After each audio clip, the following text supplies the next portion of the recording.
Thanksgiving just got way cooler thanks to Dolly Parton. Fresh off her new album Rockstar, the country icon totally owned the stage at AT&T Stadium in Arlington, Texas. Sporting a Cowboys-inspired cheerleader getup with white and blue stars, bedazzled midriff, and all that jazz, she put on one heck of a show. Parton kicked off with Jolene, then rolled into the classic 9 to 5, and even smashed Queen's We Are the Champions. Jolene, Jolene, Jolene. However, Dolly Parton wasn't always a star. The singer grew up in poverty, having to take care of her siblings and enduring tough conditions. But Dolly's harsh childhood didn't discourage her. It only inspired her to stand up for what she believes in, all while chasing her life's dream: music. Dolly Parton was born in a 12-sibling family in the Appalachian Mountains. The people in the area were very humble, so much so that they could not pay their doctor with money. When the singer was born, her father paid the doctor who helped deliver her with a sack of cornmeal. Parton has joked about the situation in interviews, saying, "I've been raking in the dough ever since." Dolly's 2-room home was too small for 14 people, so up to 3 or 4 children had to sleep in the same bed every night. Parton revealed that the younger children used to wet themselves at night. However, she didn't change the sheets because that was the only warm thing we knew in the wintertime. During the winter, the family also had to wash themselves using a water-filled pan. In the summer, they washed in the river using handmade soap. Being part of such a big family meant that the eldest kids, like Dolly, had to take care of their younger siblings. My mother, through the years, when we were born, since there were so many of us, used to say, "This one's gonna be your baby." She revealed years later, that just meant that you gotta take extra care of it. Dolly's baby tragically passed away as a newborn when the musician was only 9 years old. There's a lot of heartache and stuff that goes on with that, Parton confessed. The singer's family stayed united during these hard times. In fact, they were the ones who made Dolly discover her love of music. Her mother was a singer and several of her siblings also made music. Parton's uncle, Bill Owens, bought her a guitar and taught her to play. He also took young Dolly to sing at different places, since he saw that she was very serious about music. Parton would sing to the chickens, pigs, and dogs in her house and imagined being out in a bigger world. At only 13, Dolly performed in the Grand Ole Opry, a weekly concert set in Nashville. This concert is a huge event in the country world, so Parton felt absolutely delighted. After graduating from high school, Dolly decided to go to Nashville to make a career in country music. During Parton's graduation, she and her classmates made little speeches talking about the future. When it was Dolly's turn, she got up and said, "I'm going to Nashville to be a star." Her mates laughed, which embarrassed the singer. Years later, she understood that that was just a big dream for a little kid. In 1964, she met her future husband, Carl Dean, outside a laundromat. The two married when the singer was only 20 years old.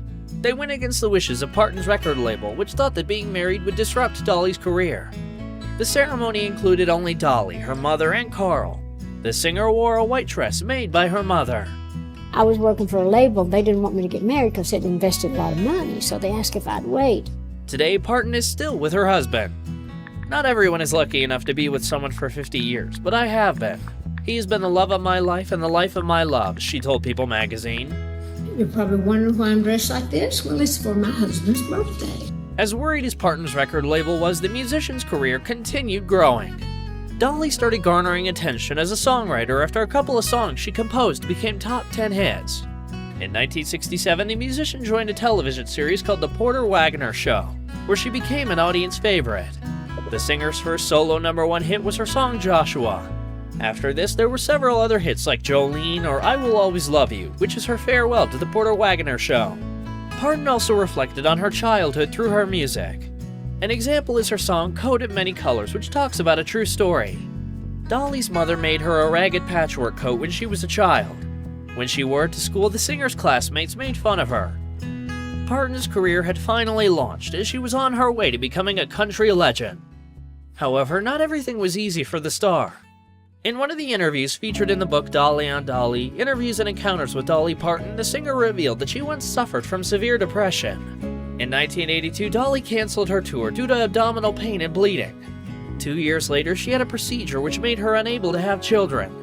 Parton had an open marriage and was also struggling due to a breakup with the person she was seeing at the time. This period was so dark that Parton even contemplated suicide. One day, Dolly picked up a small handgun she owned and looked at it for a long time. Suddenly, her dog came running up the stairs. At that moment, Dolly had a revelation. I put the gun down, then I prayed, Parton said. She confessed that she thought her dog's intervention had been a message from God. I think it probably was God's plan for me not to have kids, so everybody's kids could be mine, and they are now. Being an established musician, Parton decided to use her stardom for a good cause, opening a theme park in her hometown to attract tourism and create employment. At this time, there was already a theme park in the area called Silver Dollar City. The owners decided they didn't want to compete with the singer and suggested a partnership, to which she agreed. The theme park was rebranded and reopened as Dollywood in 1986. The park is a tribute to the heritage, culture, and history of the Smoky Mountains, where Dolly is from. Several of the attractions also celebrate the singer's life and career. Guests can visit her tour bus and even a replica of Parton's childhood home. In 2021, Forbes magazine named Dollywood one of the best employers in America, confirming that Dolly had achieved her goal. The singer's philanthropy didn't stop with her theme park. In 1988, she started a foundation to help educate children in her home region. The foundation turned into the Imagination Library, a program that distributes free books to children in several countries until they begin their first year of school. Well, hello, I'm Dolly, the book lady from the Imagination Library. Dolly started the Imagination Library as a way to honor her father, who was never able to read or write. Parton's father helped her establish the foundation. Parton also dedicated herself to reducing the high school dropout rate in her home county. The star asked 7th and 8th grade students to buddy up with a partner. If they both successfully graduated from high school, they would get $500 in cash. Thanks to this program, the high school's dropout rate went from 35% to 6%. Dolly also created a scholarship which provided $15,000 to each recipient so that they could pursue a college education. After a fire devastated her hometown in 2016, Parton created the My People's Fund, which gave money to families affected by the fire for 6 months. Parton has also raised money for her hometown's hospital through a benefit concert. During the COVID-19 pandemic, the musician donated $1 million to help fund vaccine research. Dolly has also stood up for LGBTQIA+ and women's rights throughout her life and career. I've struggled enough in my life to be appreciated and understood. I think everybody should be allowed to be who they are and to love who they love, she told Billboard magazine. Throughout her life, Parton has stayed true to her values and who she is without forgetting where she comes from. The whole magic about me is that I look artificial, but I'm totally real, Dolly told USA Today. People see me. I want them to know me. Dolly is an example for anyone who wants to use their struggles as inspiration to help others. Here at Rumour Juice, we hope to enjoy the singer's music and philanthropy for many more years. Be well and be kind.